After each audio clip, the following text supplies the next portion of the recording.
And just like that, ladies, we are live. Hello, my name is Sondra, and welcome to my channel From Lack to Legacy. On this channel, we're all things money, investing, mindset, and certainly about liberating Black women. So if you are a Black woman and you are in a job that is toxic, you can call it what it is. If you are a Black woman in a space that no longer serves you, if you are a Black woman in a space that you know is oppressive, and if you are crying, here's the number one sign. You can take it from me. If you are crying every day on your way into that job, honey, you have found your way to the right place today. I have two wonderful guests with me today, two more than guests. These are my friends. They have been so instrumental to me along my journey as I am healing from a toxic workplace. And I want to share these ladies with you today. So today we have Dr. Kimami, we have Marissa Price, and these ladies are doing a beautiful summit that I want to share with you. This is the second year, right? It is. Beautiful. So get in here. If you're in the chat, please, as you come in, say hello to everybody. Greet everyone in the chat. If you have a question, would you please put 3 Q's in front of your question, and that'll signal to me that we will have somebody address your question today. But today, we want to talk about how to pivot with a plan. We don't want you out here pivoting all willy-nilly. We want you to be successful. We want you to live the life of your dreams. And so I am going to turn it over to the two ladies. And if you don't mind introducing yourselves, Dr. Kimani, we'll start with you, and then we'll turn it over and have Marissa introduce herself. Okay. Thank you again, Sondra, for inviting us to be on your platform. And hello to everyone here live and for the replay. My name is Dr. Kimani. I'm a licensed clinical psychologist of over 20 years. I'm also a toxic job survivor, but more importantly, I'm a toxic job liberator for Black women. I'm also the co-founder of the second annual Job Liberation Virtual Summit with Marissa Price. And I'll turn it over to you, Marissa. Yeah, I'm Marissa Price. I am a social worker. I'm a healing practitioner helping sensitive Black women heal from past trauma. A lot of workplace trauma that we experience really impacts us on a deeper level. I've made that transition from being a virtual assistant, which was my initial entry into freelancing, to being a healing coach for sensitive Black women. And yes, I'm also the co-founder of the Job Liberation Virtual Summit for Black women coming up May 16th through 18th, all online. A safe place for us to plan our pivots and get the resources and information we need to do so. Thank you for having us, Sondra. Oh, are you kidding me? And I love, Marissa, that you said it's a safe space. Yes. Because so many women that are, if you find yourself in that situation, you don't know who to trust. Mm-hmm. You don't know where to go. And I think a part of having a plan is that you really do need to align yourself with some like-minded women and create a safe space for you to even start to make that plan. And so the ladies that run this summit, they go out of their way to make sure that that's a safe space. Your identity is protected. And so I don't want that to be a consideration that, yes, I want to ask for help, but I don't want anybody to find out that no. They understand how this thing works. We've all been through it, and we understand how important your safety is, number one. And your identity is absolutely protected. And when I tell you, these women have pulled together a beautiful panel from A to Z, every consideration. And so we want you to be able to get out of the house and be successful. So Dr. K, let's start. Tell me the dates again, and can we get a link to drop into the chat? I put it in the description box. It's also on my YouTube community page. You'll find a link there where if you need to get in community with Black women who are being set free every day from toxic jobs, please click that link and sign up for the summit. But Dr. K, do you mind just kind of telling us the breadth? Because the last time I looked, there were over 9 speakers, 10 speakers. I said, way more than that. Yes, girl. Yes. Tell the people. Girl, okay, I don't feel like I can give it full justice. I'm gonna have Marissa do this because actually I want to give her public credit because it was her idea for the virtual summit. So I want her to give the full glory for how magnificent this has become. So Marissa, can you just tell the people how phenomenal this is? Yeah, we have over 20 Black women speakers coming to share their expertise, lived experience. We have coaches, we have financial psychologists, right? We have consultants, workplace consultants to help you protect your career while you're making your pivot plan. But on Friday, May 16th, which is the kickoff day, Coach Yolanda will be kicking us off with a guided meditation to start off the full 2 days. So we have that session on Friday, May 16th, and then we have 10 talks each day of the Saturday and Sunday. And so the Saturday is really about reclaiming yourself. So we have Stephanie Perry kicking it off. We have Rashida Dow, Alicia Renice, Giovanna May Reese is going to do a session on breath work, right? So a lot of us in these toxic jobs hold our breath as a trauma response. And so how can you come back into your breath as a way to heal? I'll also be leading a session on reclaiming your power. So taking your power back, reclaiming your skill set, rebuilding your self-worth, which I really focus on my channel, Marissa Price Heals. And Dr. Kimami will be co-hosting a Afroflow yoga session, which I'm really excited about, to get us back into our bodies on day one. And then in preparation for day two, which is really the strategy day. So it's how to make your exit strategy. We have Alicia of Our Black Utopia coming to speak, Rashawn Wright, how to make money from anywhere, which is something that I did as a freelancer. So many sessions, liberation, longevity, how to ensure your wellness beyond the toxic workplace, because we know the remnants from these experiences really linger. They can linger for years into the future. So how do you plan for wellness after you leave, which Katrina will be talking about.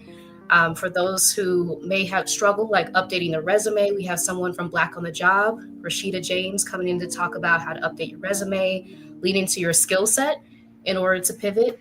And then Anne-Marie Archer will be ending us on day two about how to potentially negotiate a severance package if you are in a discriminatory, hostile workplace, as a way to fund whatever pivot plan that you have in the future, right? To give yourself some space to rest and to really reset. So yeah, we have full days, Saturday and Sunday, 10 talks each day. And then kicking it off Friday, May 16th, Coach Yolanda will be having a guided meditation. And then we also have 3 bonus sessions, with the Freedom All Access Pass. So we have 3 bonus speakers. We have Jackie Abram, who will be talking about how to protect your career while you make your pivot plan.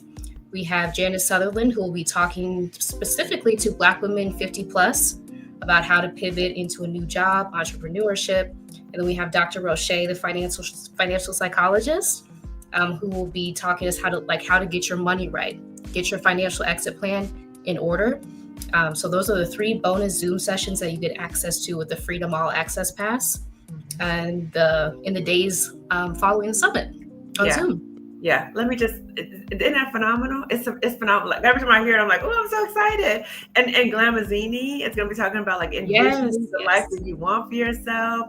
Halisi, retirement fire. She's going to be talking about that, or retire early. So the lineup of speakers is all Black women who are on the top of their game, who've actually done the thing. So they are really good in sharing the information. So you're learning from other Black women. So you're not trying to research on your own about, how do I do this? What does this mean? How do I create multiple streams of income? How do I have a side hustle? How do I replace my income? And Sondra, I know on your channel, you talk a lot about wealth and financial wealth and all that kind of stuff. We talk a lot about finances at the summit, because what we found is that the vast majority of women who are staying in a toxic job are fearful. They're fearful because of finances. So we're talking about Black women who are in a toxic situation, or even Black women who've been laid off. I'm thinking about the federal workers. We've had a lot of Black women federal workers who've been laid off. So it's really to help any Black woman, regardless of what your education, your profession, where you are in the world. It's really the A to Z, a shortcut to help Black women pivot and pivot well. And as Marissa said, everything's recorded, right? So if you can't come to some of the sessions, or you're like, oh, I got something else to do, it's recorded. It's recorded. And then, as you said, Sondra, highlighting, as a privacy consideration, none of the attendees will be seen on camera. Their names will not be listed. If they want to make a question or comment or whatever, they can change their name in the platform. That is beautiful. That is an all-star cast if ever I have heard it. And I have worked with so many of those women. So I know firsthand the power that they wield. Yolanda, oh my gosh, Coach Yolanda, phenomenal. And what a beautiful way to start it out. And I love that you pointed out, Dr. Kimani, that these are women who have done this. These are not just experts who are just chiming in to share their expertise. These are women who have their lives have been touched by this experience one way or another. And so to me, that means everything. Because if you've walked that path, there's so many things I don't have to say to you, because you understand the nuances of what it means to be stuck in a situation like that and how soul crushing it can be. And it doesn't end the day that you walk outside of that office or that business, and you will need the support. Take it from me. Yes. You will need the support of a village, and a knowledgeable village who is passionate about doing this work. So ladies, I thank you. I thank you in advance for all the women you're going to touch, all the lives that you're going to change. Thank you for doing the work. Harriet Tubman and the crew. Look, Harriet is looking down from heaven, smiling. Yes. I'm proud of this work that you're doing for Black women. And so we know that the topic today is pivoting with a plan and how to pivot well. And just speaking from my own experience, some of the key things that I found I needed in a plan is surrounding myself with the right kind of people. Right. Number one, getting naysayers out of the way. Not only that, we talked about the financial piece. So could either one of you ladies just chime in and talk to me about what are some of the key things that you need to have in place if you're going to go down this path? Because you don't want to, well, not even you don't want to, you don't have to do it alone. Right. We're presenting the help for you. Dr. K, Marissa, what are some of the key things a woman needs to consider when she's about to embark on this path? Yeah, I'll start. I think first is checking in with yourself about how you feel about your life. And if you're able to sit quietly and pause, we're so busy as Black women, but pause and say, how am I feeling right now? And if you're saying, I'm not happy about any area of your life, identify what is that area in your life that you're not happy with. And once you're able to identify it, if it's a job, then start saying, okay, what do I need to do to start creating my exit plan? Marissa and I are very clear. We do not want any Black woman to just be like, oh, I'm out this job. I'm done. Everything gonna be good because I'm just up and leave and liberate. No. What we're saying is we don't want anyone to up and do that unless there's an immediate harm, physically and or psychologically. You're about to have a nervous breakdown, go, okay? But if you're in a situation where that's not the case, and you're knowing that this job is causing you harm, physically, psychologically, and or spiritually, you know that, okay? So be honest with yourself about what's going on with you. That's the first step. Is to identify that. The second step is to identify what is keeping me at the job, okay? So what are all the fears that I have about leaving this job? Now that's the part that gets us stuck, because we recognize the fear. Oh my God, I need to be able to pay my bills. Oh my God, I want to end up homeless. And then that takes over. So once we get in that fear state, it's hard for a lot of us to move on. And I just want to just break that down in terms of why we might feel this way, because it's a normal reaction. So when we're in a situation where we might be the primary breadwinner, or we might need to, our income is a big part of the household. We need to make money. So if you're in a situation, you're like, oh my God, what am I going to do to make money? So you have that initial fear. And then you might have people around you who are stroking that fear. They're saying to you, girl, don't leave that good job, the good benefits, what you going to do? Girl, don't do that, right? So you're dealing with the fear. And then you might be in a work environment where you're experiencing microaggressions, being thrown under the bus, a whole host of negative things happening at the job. So now you're not feeling a degree of psychological safety in the workplace, right? So if you think about these experiences, they make you heightened awareness, right? So you are perceiving that you're in a dangerous situation, and you actually are, because people are often coming for you, right? So in our brains, there's something called the amygdala, and the amygdala is able to perceive, we're in trouble. So that's like the survival mechanism. We're in trouble. So the amygdala recognizes we're in trouble, and then we get in this fight, flight, or freeze, or even fawn response. And so many of us stay, right? We stick, right? Oh my God, we're in trouble. Oh my God, you see what's going on in this country, all these changes, things are always happening. Let me stay. Okay. That is a problem, because now we're staying and we're in this heightened fear state. And when we're in a heightened fear state, we can't access our prefrontal cortex. Our prefrontal cortex is where we plan, we organize, and our judgment, right? So if you're constantly in survival mode, you can't even you can't even consider what the possibilities might be. Your judgment is off. So how do we as Black women get in safer environments? Your channel, my channel, Marissa's channel. How are we in community with one another so that we can turn down that survival brain and be able to plan, organize, and use good judgment, right? So those are the key components.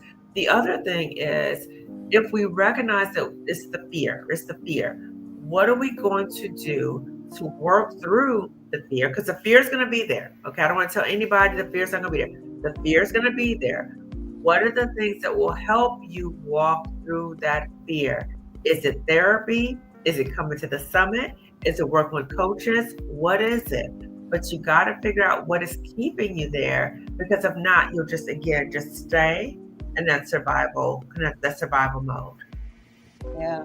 The fear is a big part. And you know what else I noticed, Dr. Kimami, when I found myself in that situation? Not only were there people that were peddling fear, reinforcing that I should stay, there was also this element of like toxic positivity. Oh, it'll get better. Oh, don't worry. You just change. You be respectful. You humble yourself. You go in and you talk to her real nice. Talk to me about how damaging and harmful even that is. It's the exact opposite of, they're not peddling fear, but they're coming from a totally different angle. Like, oh, no, it's not as bad as you think.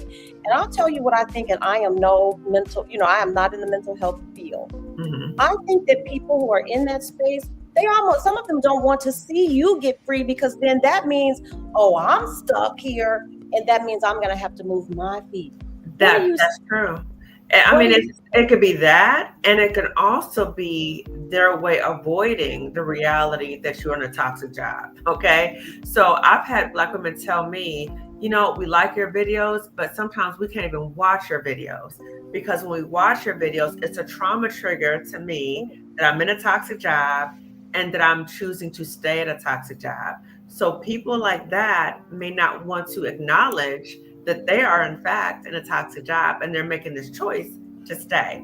So that's why it's so important for us to be mindful of our circle, because our circle can have so much influence on us. If we're already fearful and we're already struggling, when you're around people who stoke that fear, it just makes it worse.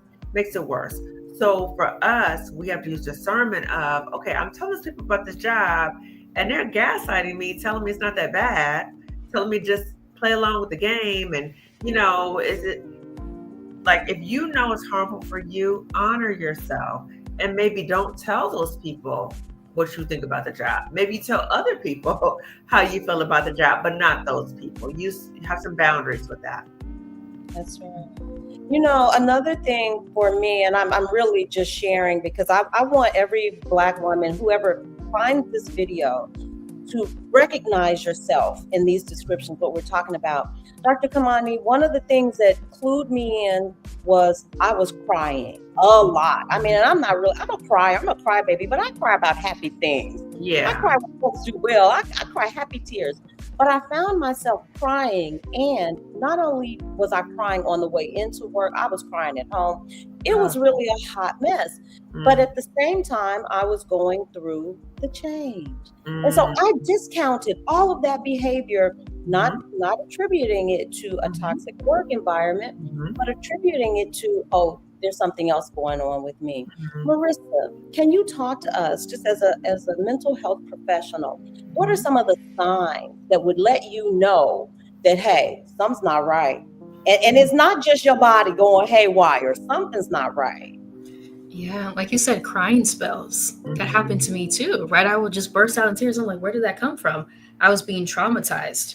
in the workplace, and it can feel like a sense of despair, like that's where the tears are coming from, like you're just stuck in this forever. So the crying spells, loss of appetite, or changes in appetite, changes in sleep. So like the basic functions of our body, right? These are our body signals trying to tell us that something's wrong in the environment that we're in. But we have been socialized so often to suppress our body signals. So tapping back in, as Dr. Kimami shared, like becoming aware of how you're being impacted in this environment, keeping a list for yourself, right, on your personal device, making voice notes to yourself. When I'm in this environment, I notice myself bursting into tears. I notice that I can't fall asleep at night.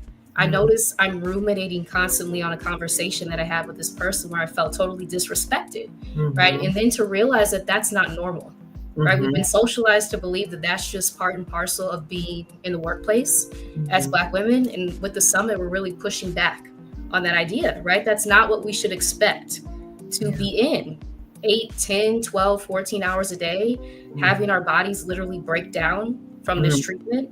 And so if you're experiencing any of these things, anxiety, depression, insomnia, loss of appetite, right? That's really a signal to check in with the environment. Is it the environment that's causing that, right? Because so often we'll turn in on ourselves and think there's something wrong with us, when it's really the environment, the toxicity is causing the symptoms. True. And also it can go as extreme as having thoughts of hurting yourself, right? So suicidal thoughts, suicidal behaviors. We saw what happened with Dr. Antoinette Bailey. So it can really go that extreme. And I would just add, we're really looking at any change in your baseline functioning. So if you weren't previously crying all the time, of course, go to the doctor, get a physical checkup and see what else is going on, right? Like, is it hormonal? And are there other things? Is this really a change in your baseline functioning? That's a telltale sign, right?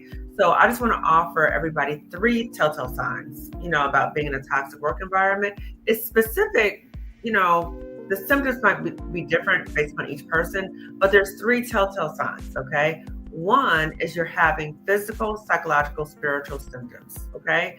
So you're just like what Marissa said, okay? All those different things.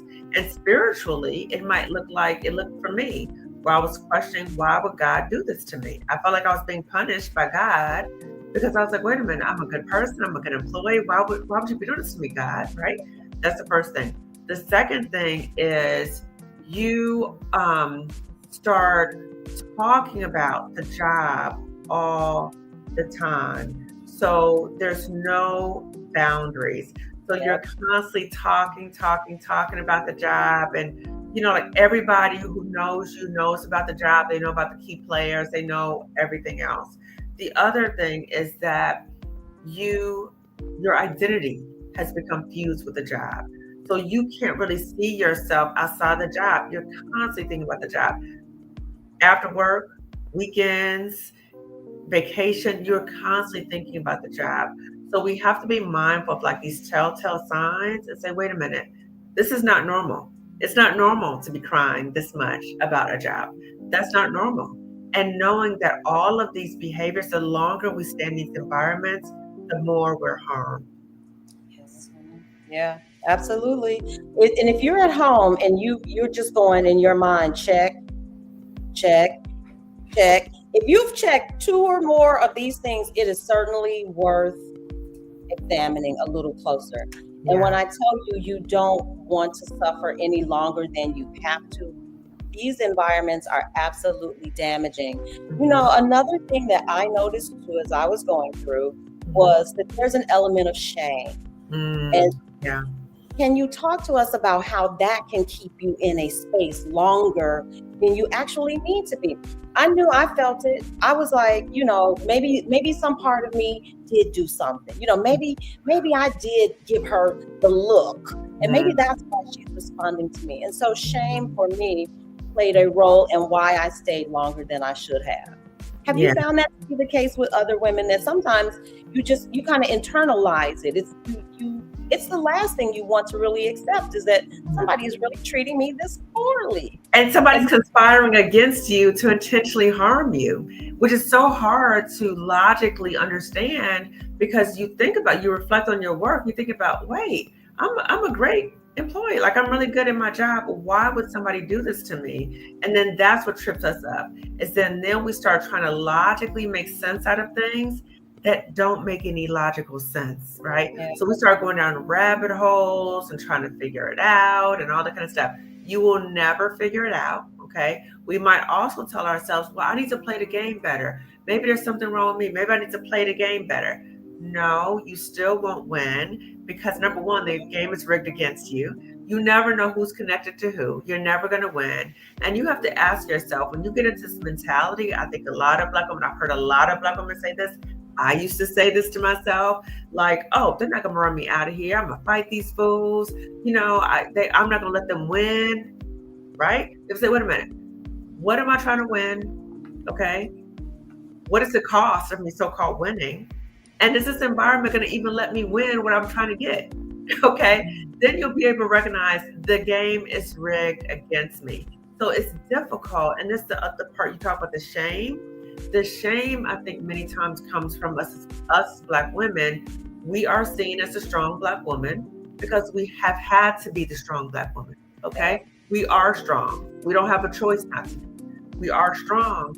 So when we start saying to ourselves or acknowledging this job is harming us, that goes against that messaging that we're the strong Black woman. So then we kind of internalize the message that we're the strong Black woman. So to acknowledge we're being harmed means, oh, or am I weak? Am I a punk? Like, I'm not a weak, I'm not a punk.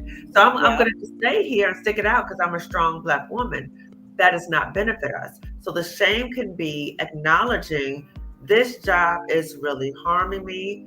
The shame of, wait a minute, I worked so hard to get here and now I'm walking away. The shame of that, the embarrassment of that. So there's different components, and that's why therapy is so important, to be able to really peel apart what are all the issues contributing to those feelings of shame, right? And at a certain point, practicing self-forgiveness too. I'm still, Sondra, I left about 2-3 years ago, right? But I still have moments, like I have a memory, a trauma memory of something that happened, and I'm like angry, a little embarrassed, a little ashamed. I'm like, wait a minute. Wait, I made the best choice I could in that moment. I was in survival mode because I was under attack. And many of us are under attack. So when we have that shame, the importance of practicing the self-forgiveness, that I am doing the best I can right now, particularly if you are under attack in the workplace. Yeah. And we want to give you hope. If you recognize yourself in any of this, I think the three of us are standing here. We're here today to tell you that it does get better. It doesn't get better there. No, you can't stay there and expect that it's going to get better. That's not it. No. But you can absolutely escape that toxic soup, because it was really bad, Dr. K. When I hear you talk about it, I think initially early on I would get triggered too. It's like, oh my goodness, my heart would beat faster. Mm-hmm. It was almost like I was back in that space. But as time has gone on, and as I've gone through therapy and continued to talk about it and work it out, I can honestly see now how terrible it was and how much of it I had internalized. But we're here to give you hope. I promise you it can get better, but you really do need a plan. And so if you recognize yourself, if you really kind of understand, that might be me. Mm-hmm. What are some next steps that women can take today? What is one thing, if there are one or two things that you can tell a woman who's listening or she's watching this in the future, what is something that you can do today? You might not have, maybe you don't have access to therapy, or you don't have there might be a myriad of things. But what are some simple things that they have at their fingertips that they can do to start righting this ship? Yeah, I would say stop gaslighting yourself. Yeah. Right. I've done a number of videos about this on my channel, because when I was in that toxic job, that's all I would do is gaslight myself about what I was experiencing. Like you said, Sondra, like internalize the treatment that I was experiencing, like picking myself apart from the inside. Did I say this wrong? Did I do this? No, it's the environment, right? So externalize the treatment that you're experiencing with the person who was doing it. There is nothing wrong with you, right? All the skills that you came in with, all the gifts that you came in with, they're still very much inside you, and you can use those to pivot, right? And I think also getting into community, So meeting Dr. Kimami, right? So I was in her chats, learning from other Black women, sharing their experiences, getting the language for what was happening to me, which was from pet to threat, coined by 3 Black women professors, which has described a lot of our experiences in the workplace. But at the moment, like, I didn't know what was happening to me. And so that led me to further internalize, right? And self-isolate, because I thought it was just me. So getting into safe communities like this one, where we're able to share our experiences transparently, and to let you know that you are not alone. Unfortunately, this is a pattern globally of a Black women experience in the workplace, right? Which is a point that we want to emphasize with the summit too. We have had Black women all around the globe attend and say, this was my experience too, right? It's so similar, right? Like, we're at the same job almost, because it's those threads of systemic racism and sexism at play in the workplace. Yeah. So I think the main thing a Black woman can do right now is to know that she is seen and heard. We are validating that experience. And so allow yourself to feel validated. And when you feel validated, you're like, oh, I'm not alone. Oh, this is why I feel the way I feel. Oh, there are options for me. I don't have to stay at that toxic job. Wait a minute. They all left and they're doing well and they have no regrets about leaving. Wait a minute. That part. Wait a minute. There's a different way for me to live. Yeah. Be open. This is what I ask for Black women. Be open. Be open to the possibilities that things can be different. I know if you're still there, you are scared. You're scared of leaving, right? We all can relate to that. We all can. We also want Black women to know that we all walk through the fear. We all walk through the fear of leaving a job, if toxic or not. We all walk through it.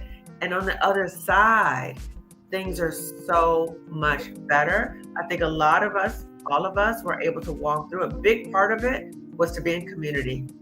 Yeah. And that's what we're doing here. And that's what we're doing at the summit, to be in community with other Black women to uplift us. Yeah, that's it. You said it. And I think Marissa touched on just giving you the language to, and giving and empowering you to look at it for what it is, to distance yourself from that trauma, understand that it's not something that you didn't cause it, and that there is life after. When you see these faces, we are not faking it. We're not faking it. No. No reason to lie, okay? We absolutely pivoted. And I am so happy though, because I didn't have this community. I had to kind of just, do it cold. I had to do it on my own. I had to figure it out as I was going. And you don't have to do that. We have assembled, these women have been so intentional in who they placed on this panel to address all of those areas. And I know money is one of them. And here from Black Legacy, we do a financial literacy learning community. And I know that for me too, I thought about it like, what am I going to do? How am I going to replace, I worked really hard to finally get to this 6-figure income. You mean to tell me now you want me to walk away? What am I going to do instead? And I promise you, you can find a way. Those same gifts and talents that they were willing to pay you for, you can repackage them for yourself. I'm a witness. Is exactly what I did. True. You can repackage that. That could be a part of your plan. So finances, we know, are a big reason. And with everything that's going on in the U.S. with the economy, and, we're not going to even talk about the little orange man in the big White House, how he's wreaking havoc. But in all of that, you can still steady yourself, and particularly financially.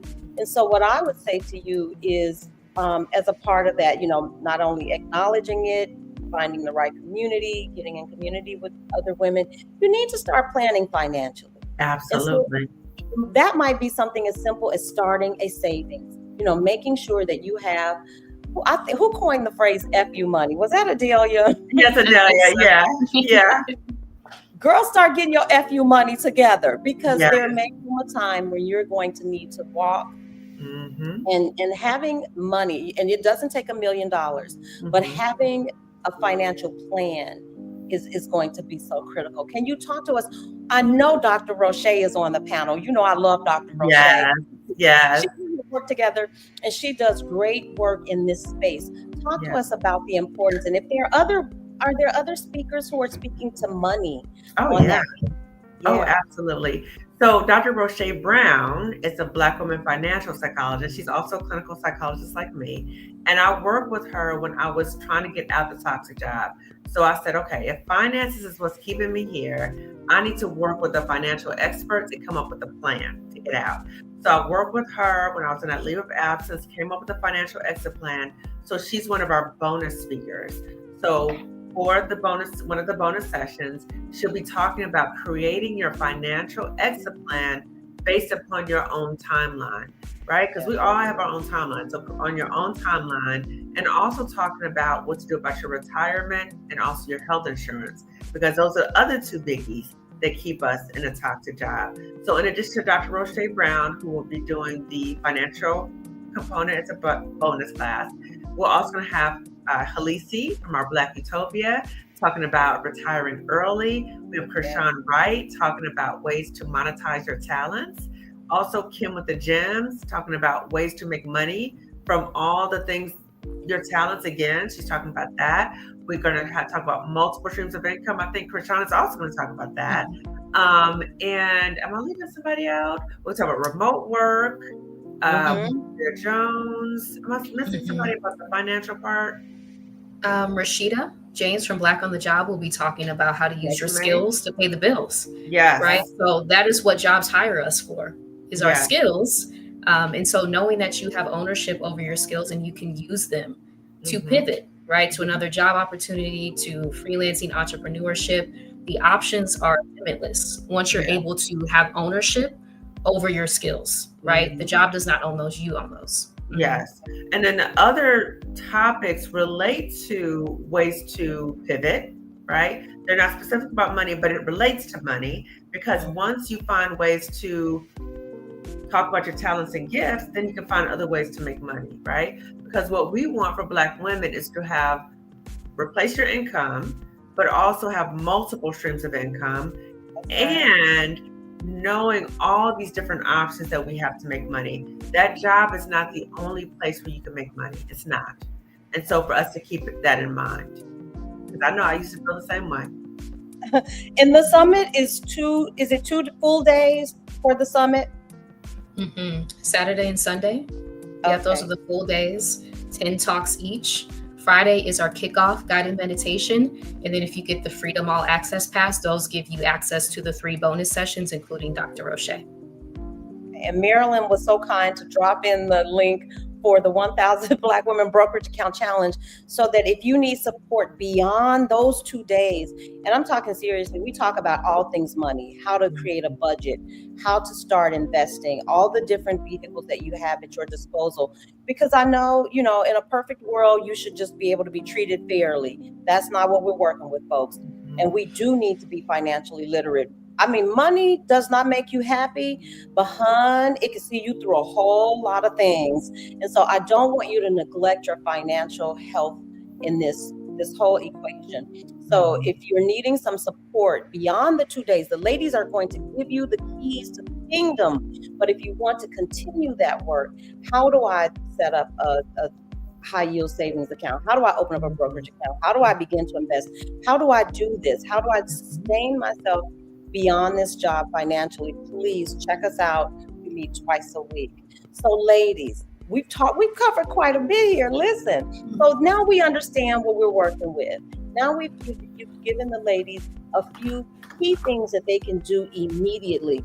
What about that long-term piece? Because I think Dr. K, you and I have been out for years now. I've been out 5 years. And every now and then something will trigger a memory. As time goes by, it gets a lot easier.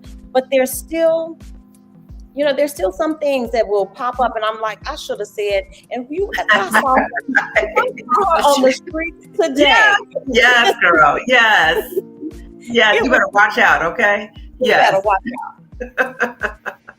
So, what are some of those long-term things in terms of our own mental health care? What are some of those things that we can do to kind of care for ourselves as we're going through this?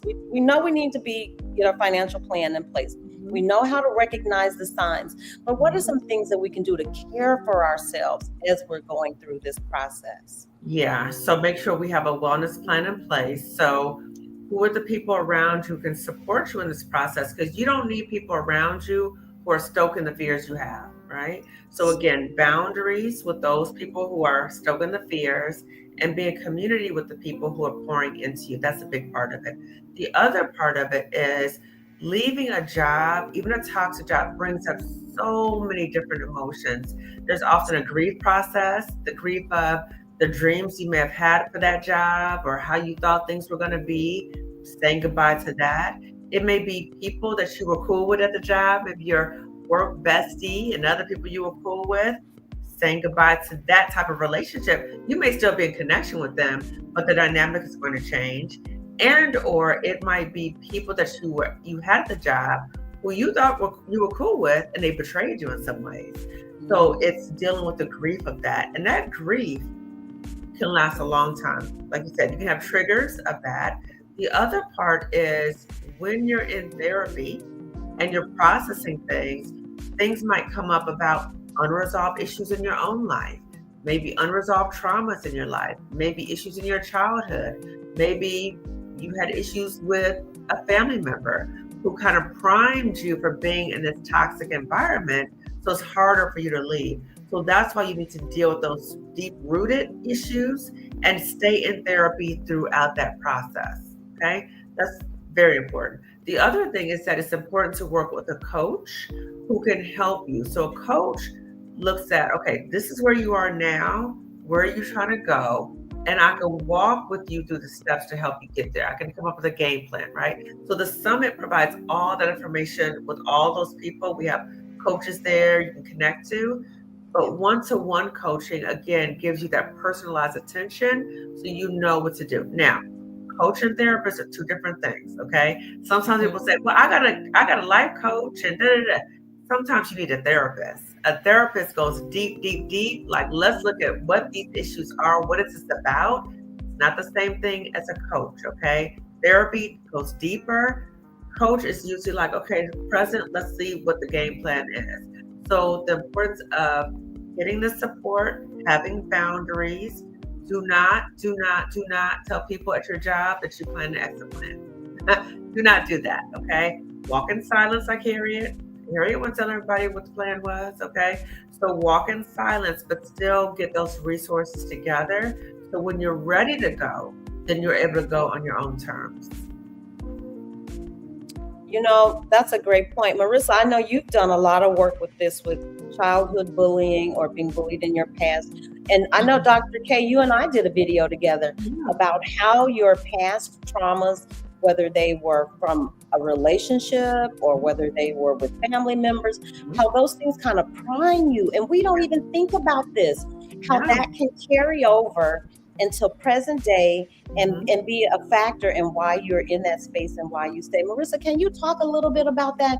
How is that? There's something that happened to you when you were 9, 10, 11 can be a factor in what you're experiencing today in the toxic Yeah, those memories are still lingering, right? And so as children, we can't leave these environments where we're being bullied, where we're being mistreated. And so we may feel like we can't leave the toxic work environment, right? I know the work environment that I was in so closely mirrored so many of my early childhood experiences, right? And so it felt like I was trapped, right? The way that I felt when I was in middle school. And so those being able to identify those connecting threads, which therapy can really help you do, right? What my therapist actually reflected back to me, right? This sounds like a time earlier on. And then with that information, I was able to be like, okay, it is, right? It mirrors so closely my experiences during this time. And also, like, the majority of our brain development occurs before the age of 9, right? And so even realizing that if you had a very traumatic childhood, right, those threads could be continuing into adulthood. And again, you could feel like you can't leave. It can trigger past experiences with people. There may be people in the job who may remind you of people in your childhood, people who bullied you, right? And that may create an even deeper level of trauma.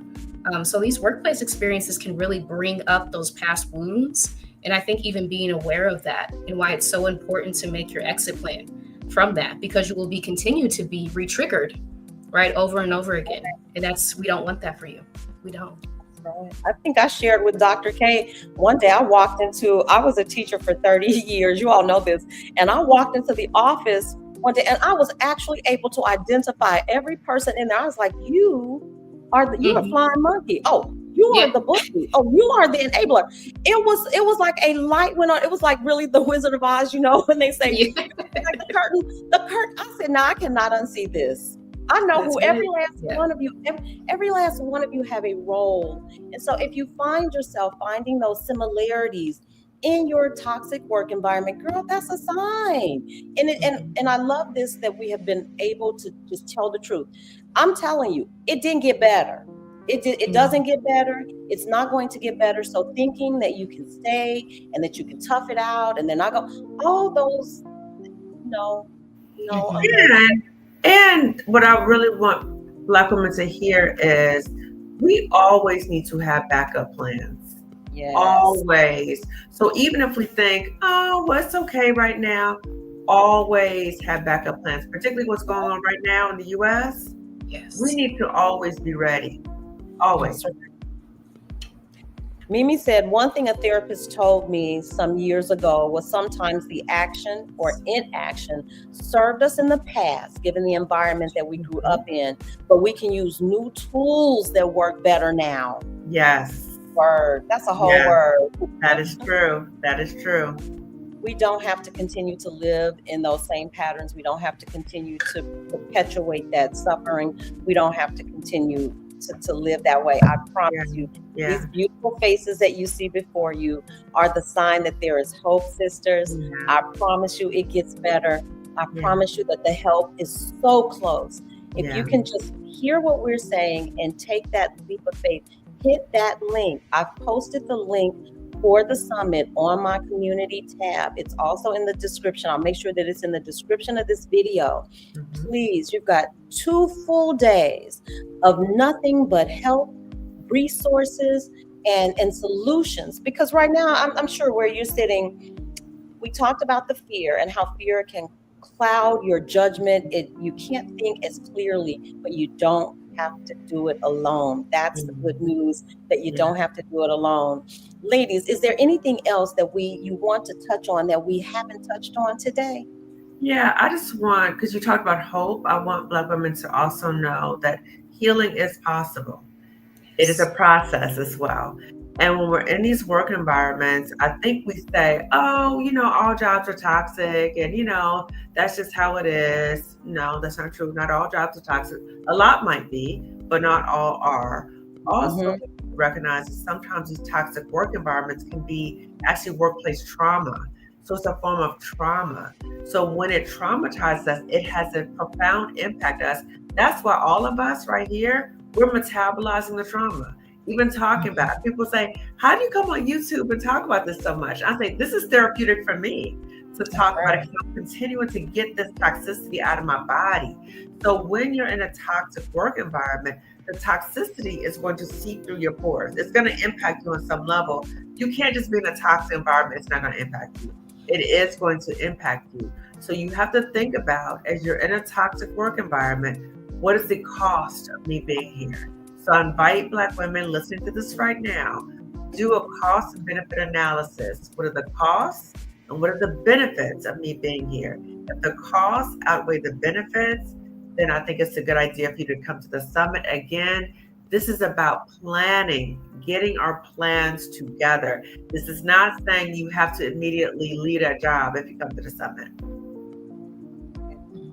Marissa, any closing words you want to share with women who might be in the chat today or who might catch this in the future?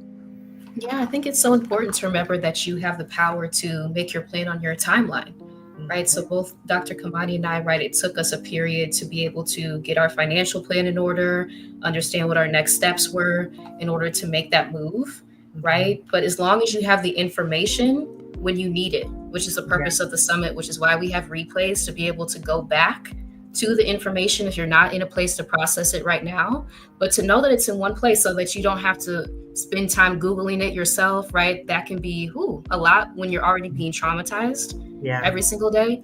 So to know that the information is in one place and that you have the power to make it on your timeline, right? Whatever timeline works for you, fits with your life, there is absolutely no pressure. So we want to make that a point too, I think, as Black women mental health professionals to emphasize, right, that it's on your timeline.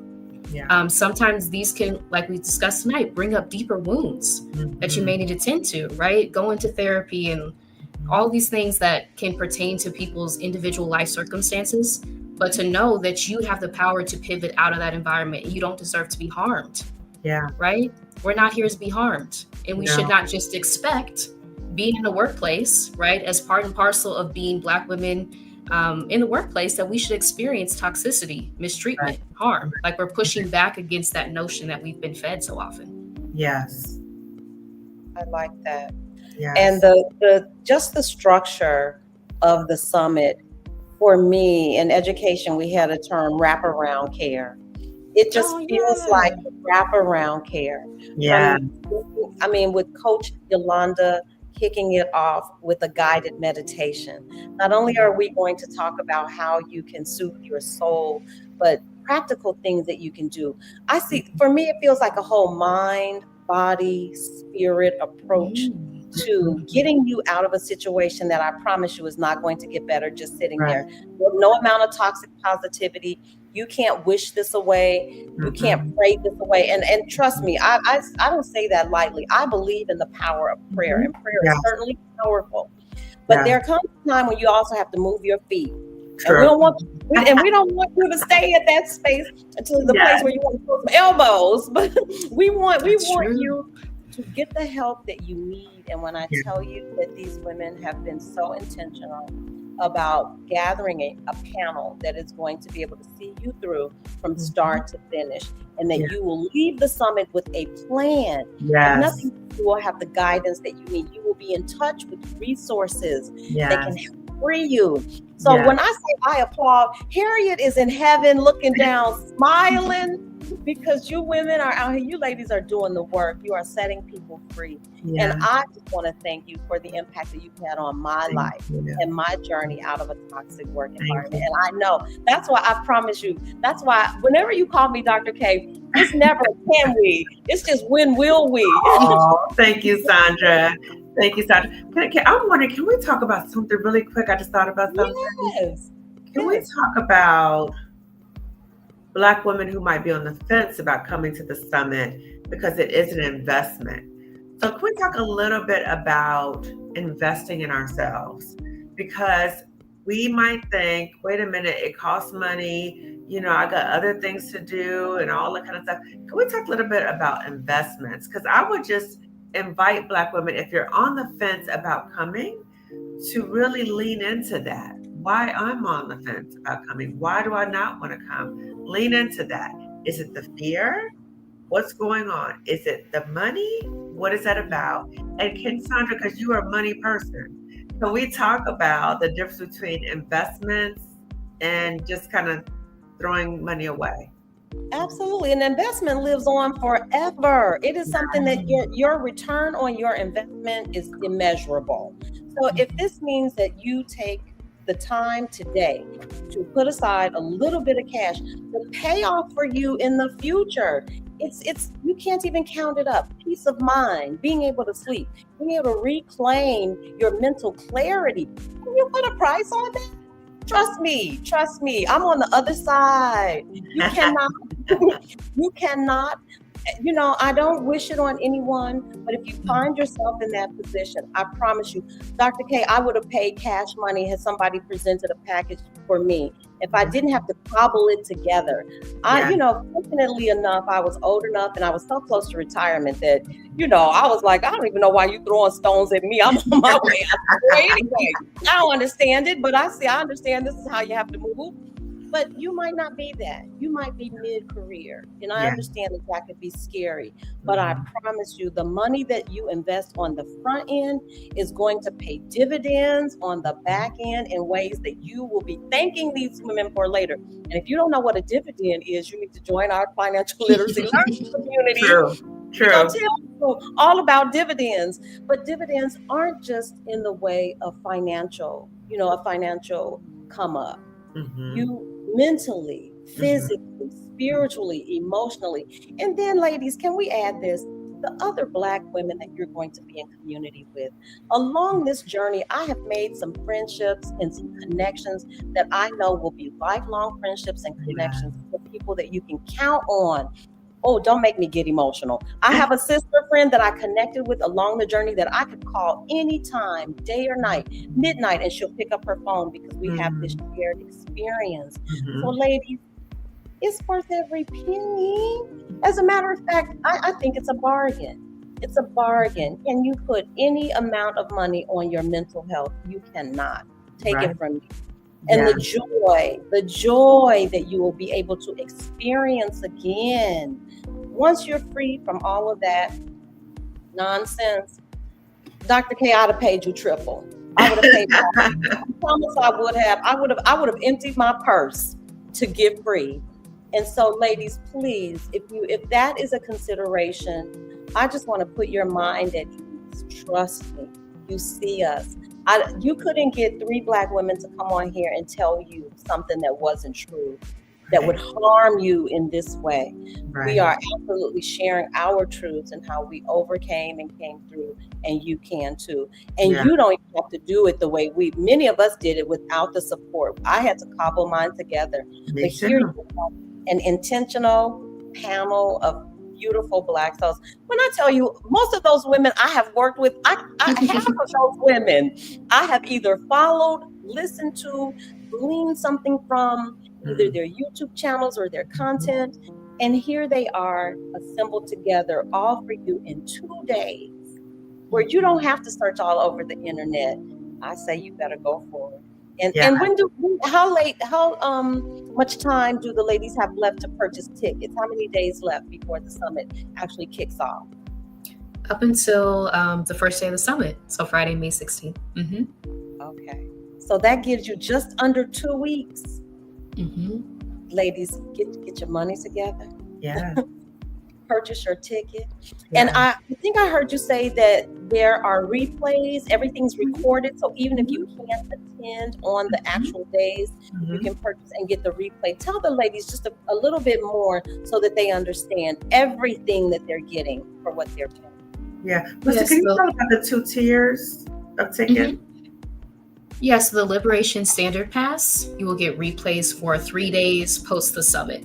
So you'll get access to all the live sessions Friday, May 16th, Saturday, May 17th, Sunday, May 18th, plus 3 days of replays of those sessions. And then the Freedom All Access Pass gives you the same, but you'll get replays for a full year. So if you need more time to process the information, to sit with it, to let it soak in, I would recommend that option. And with the Freedom All Access Pass, you also get access to those 3 bonus sessions that we mentioned with Dr. Roche, with Janice Sutherland, and with Jackie Abram. So those are the 2 ticket tiers. And those are in the evening. So those bonus sessions are in the evening. Yes, on Zoom. Nice. Ladies, I can't thank you enough. It is always a pleasure to sit and chat with you all. I feel like it's like we should be having tea. It's like having tea with your friends, like with your girlfriends. And we're just talking about things that are important that can help impact so many lives. And it's not just your life that's going to be impacted. The people around you are going to see the difference in you. They, in turn, their lives will be better because, honey, you won't be talking and obsessing about that crazy job. Trust me, you want this healing. You want this medicine, and it's a small price to pay for what you're going to get in return, not just in feeling better, but being free to go out and really live your life on purpose and live your life in joy. And that's what we want for you. We want you on purpose and we want you in joy. Any final words, ladies, before we cut out? I love how you said that, because as Black women, we deserve joy. We often tell ourselves, girl, I'm too busy for that, or I got bills to pay, I don't have time for that, or I don't have the money for that. Joy, you don't have to spend money for that. You could just smell a flower and have joy. You can go outside, you can go in the garden. So what are the ways that we as Black women can reclaim our joy? We have been fed the lie. That's a lie that we don't deserve joy. It's a lie that we're too busy to have joy. That is a lie. That is white supremacist behavior to exploit our labor. Let us reject that. That is killing us. To work and work and work and work and not to have any joy in our lives? No. No. And ease too. We deserve ease. And the ladies have put this together. You don't have to do much work. All you got to do is hit that link.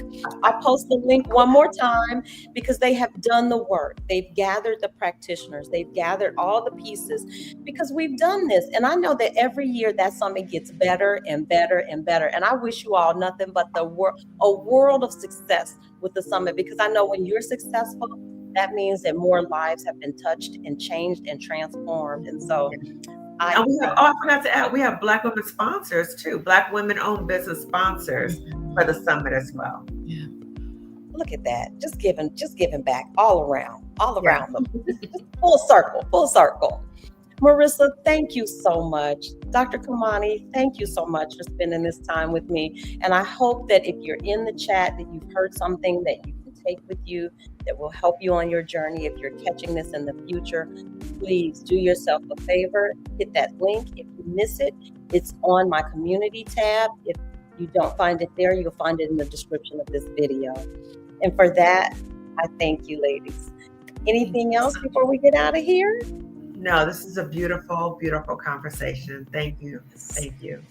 Thank you all. Ladies, hold on one second. All right. Thank you, Mara Love. That's our moderator extraordinaire. We love you, Marilyn. And we'll talk to you guys soon. Bye-bye.